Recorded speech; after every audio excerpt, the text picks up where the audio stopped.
bonjour, dans cette vidéo je vais donc vous expliquer ce que c'est qu'une réaction de combustion et on va voir ce que ça donne du point de vue du bilan de l'équation chimique. Donc une réaction de combustion, c'est une réaction qui a lieu entre un comburant et un combustible. Donc,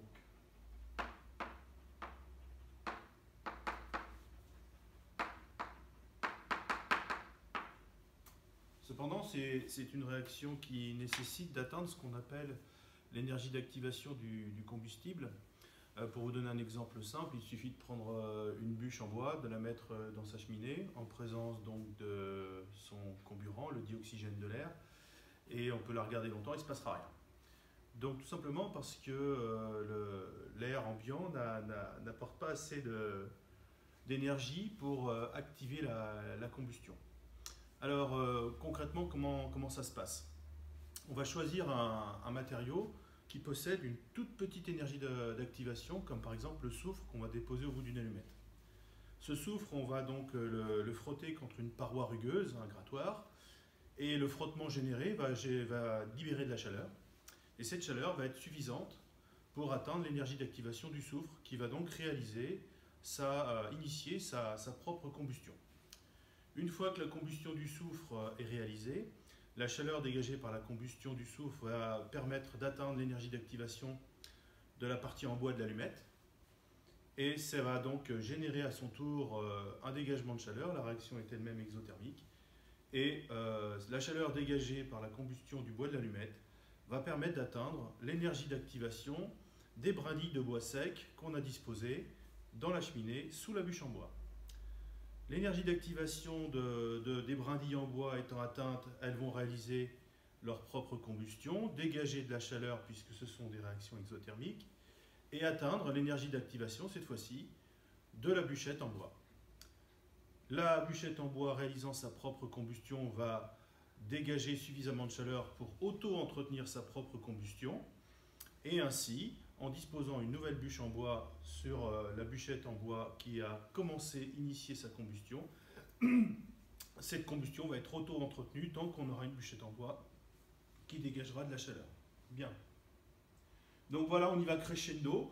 On commence par atteindre l'énergie d'activation du soufre, puis celle de l'allumette, puis celle des brindilles en bois, puis enfin on termine avec la bûche en bois dont on voulait initialement réaliser la combustion. Alors, ça c'est pour le principe de fonctionnement d'une combustion. Alors, c'est ce qu'on appelle le triangle du feu. Pour réaliser une combustion, il faut un combustible, un comburant et une source de chaleur pour atteindre, maintenant vous avez compris, cette énergie d'activation. Alors, les produits d'une combustion, c'est un peu ça le sujet de cette vidéo. Eh bien, en général, c'est du CO2 et de l'eau. Alors, on va la mettre à l'état gazeux aussi. Alors, ici, il va falloir discerner deux choses. Déjà, la nature des combustibles et du comburant. Alors, en règle générale, surtout au lycée, le comburant qu'on va utiliser est essentiellement le dioxygène de l'air. Le combustible, lui, eh bien, il pourra être de plusieurs origines. Il pourra être, en général, il est de nature fossile dans le cadre d'une combustion. Donc, ça peut être du pétrole, du gaz, du bois. Et l'exemple que je vais choisir pour vous expliquer donc, cette combustion, ce sera tout simplement le butane, par exemple, donc C4H10 à l'état gazeux, qu'on va faire réagir avec le dioxygène de l'air lui-même à l'état gazeux. Bien.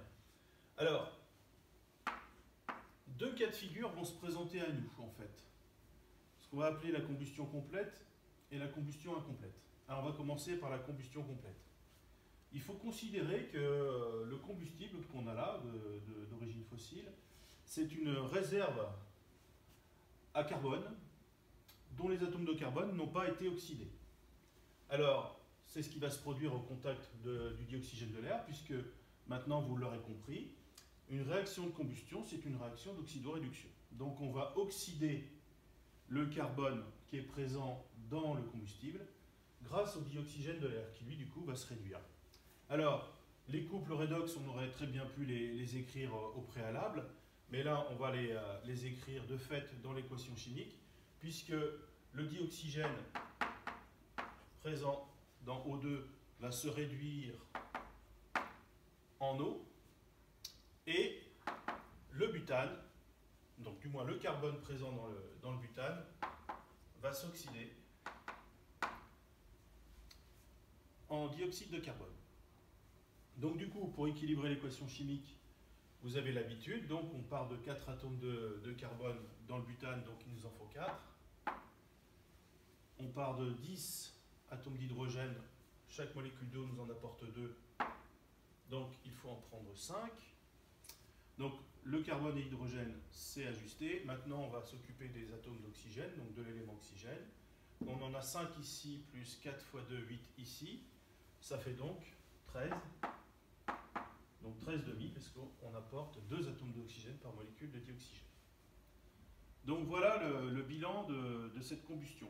Alors en fait, ici on voit qu'on a affaire à une combustion complète, tout simplement parce que tous les atomes de carbone présents initialement dans le butane ont été complètement oxydés par l'oxygène. C'est-à-dire que, en gros, la capacité d'accueil d'un atome de carbone, c'est 2 atomes d'oxygène. Et là, on voit bien que chaque atome de carbone a effectivement accueilli 2 atomes d'oxygène, donc chaque atome de carbone est complètement oxydé. Donc la combustion est complète, sous-entendu, tous les atomes de carbone présents initialement ont été complètement oxydés par l'oxygène, par le dioxygène de l'air. Alors maintenant, que se passe-t-il lors d'une combustion incomplète? Alors, je vais donc écrire les produits possibles.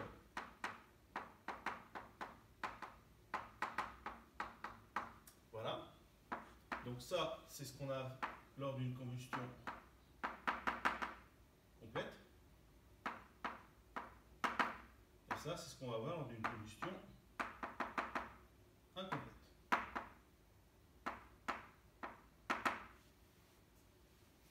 Donc, je vais réécrire l'équation, si vous voulez.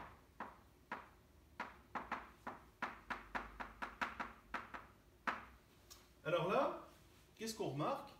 On remarque qu'effectivement, on a donc 2 produits en commun, c'est bien l'eau et le dioxyde de carbone, sont présents dans les 2 types de combustion, mais il y a 2 produits qui n'étaient pas là et qui apparaissent lors de la combustion incomplète. C'est le monoxyde de carbone, CO, état gazeux, et le carbone à l'état solide. Eh bien oui, parce que tout à l'heure, on a dit que tous les atomes de carbone présents initialement dans le combustible avaient été complètement oxydés par le dioxygène de l'air et on avait formé du dioxyde de carbone. Et là, qu'est-ce qu'on remarque? Qu'effectivement, une partie des atomes de carbone provenant du butane ont effectivement été complètement oxydés, mais une autre partie de ces atomes de carbone n'a été que partiellement oxydée, c'est-à-dire qu'ici, cet atome de carbone n'a accueilli qu'un seul atome d'oxygène au lieu de 2. Donc il est partiellement oxydé. Et quant à celui-ci, il n'a même pas été oxydé du tout, puisqu'il est présent à l'état d'atome de carbone. Donc du coup, que se passe-t-il ici? Au lieu d'avoir ces 2 produits-là classiques, on a 4, dont 2 qui ne sont présents que dans la combustion incomplète. Alors ça veut dire quoi, ça? Ça veut dire que le monoxyde de carbone et l'atome de carbone peuvent encore à nouveau s'oxyder en présence de dioxygène. Et d'ailleurs, ça c'est ce qu'on appelle la suie dans les conduits de cheminée ou la calamine dans les pots des véhicules comme les mobylettes, les voitures, etc.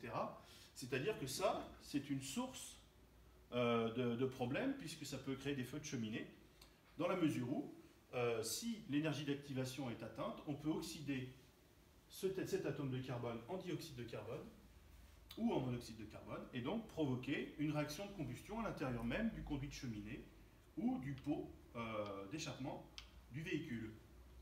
Donc ça, c'est une source de danger pour les feux de cheminée, par exemple, et ça, c'est une source de danger aussi très grave et très importante, puisque le monoxyde de carbone, CO, est un gaz inodore, incolore, sans saveur, donc indétectable par l'homme, et qui est responsable de plusieurs morts par an tous les hivers à cause de, justement, des chauffages utilisant des énergies fossiles qui sont mal réglés.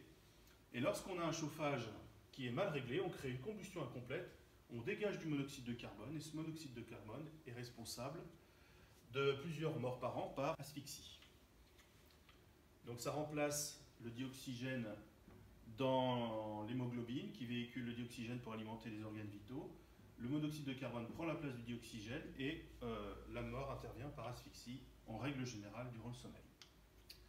Voilà, donc je vous ai expliqué le principe des combustions, je vous ai expliqué le principe de l'énergie d'activation, je vous ai expliqué ce que c'était qu'une combustion complète, où seuls ces deux produits-là apparaissent, et ce que c'était qu'une combustion incomplète, c'est-à-dire une oxydation partielle des atomes de carbone initialement présents dans le combustible, avec production de monoxyde de carbone, gaz très dangereux car provoquant la mort par asphyxie, et production de carbone solide qui peuvent être responsables des feux de cheminée notamment. Voilà, bon, j'espère que vous avez bien compris. Je vous souhaite donc bon courage pour le devoir.